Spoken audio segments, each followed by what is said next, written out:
Compared to some other practice sites, we're a Matchday -1 site. Most teams that practice here will be playing at the stadium the next day. It doesn't get used a ton for practice because it's expected to stay closer to pristine than not. My name is Nicholas Mortel and my role is the Director of Sports Turf and Grounds.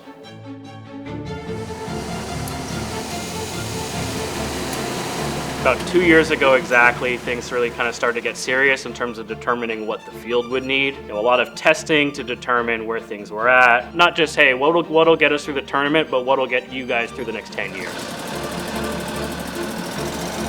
Basically, we realized a lot had to get done.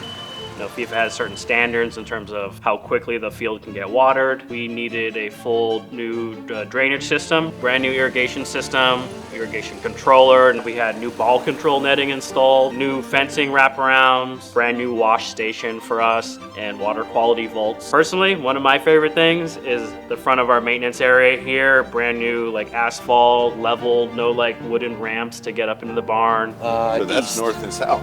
Yeah, but they're going north and south. The area towards the lake kind of sinks down a little bit. We realized that the entire west end had to get brought up. That meant that a new literal edge of the field had to be created, so they installed retaining walls and then kind of filled that in to kind of raise that side of the field. So you're going to probably go right here, right? Nope, I'm going to go right here.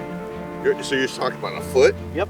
More recently, we have permanent shelters for the teams in the middle tent. We wanted additional turf wraparound on the edges. In the past, one of our issues was the sideline would get a little muddy because it's a lot of foot traffic. So on the maintenance side, that was so nice.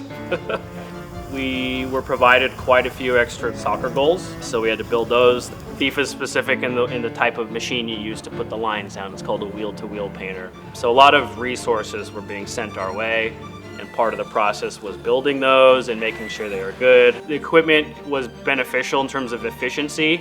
Maybe we already had some machines that could do the job. Instead of 3 different machines to do one thing this way, now we have a machine that does all 3 at once. Dave, are we doing north or south?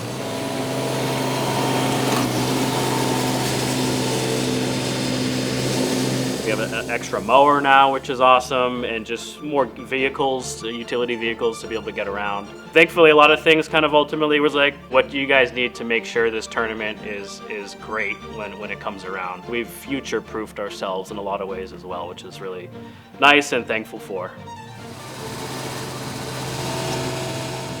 One of the first things we did as soon as the field was clear, we did a very large core aeration. Pulling cores, replacing it with sand, replacing it with some fresh seed, and then kind of gave it a few weeks to kind of just grow and become nice and dense and really fill itself in.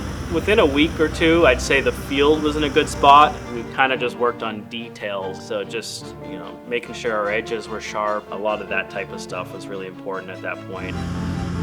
One of the tricky parts was the field dimensions are different. FIFA is a pretty strict 105 by 68 meter field. A couple weeks before the first practice, we kind of did our process of laying out the field dimensions. Once you get the lines down, it's kind of just continuing to trace over them. No matter what, we always use our strings for the mowing and the painting. Even the pattern is very specific. The exact pattern you see on TV is what they want on the practice field. We have the staff, we have the resources, let's get it right every single time.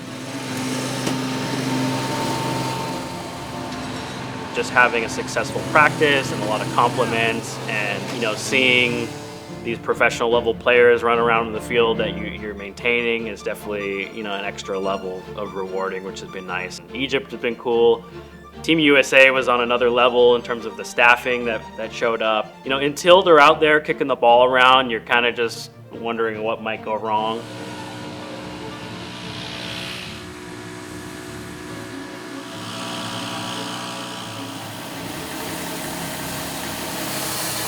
Being able to fully dedicate everything we have to this one facility has been very rewarding. I'll be honest, we're not surprised, we know what we can accomplish. Honestly, our internal standards are quite high. We know what we can do, our resources are there. It's just nice to kind of be able to commit to it and show it off. But I think this experience has kind of showed us we can provide results at the professional level, but with the whole crew kind of putting everything into it, we're hitting those levels pretty easily, which is nice.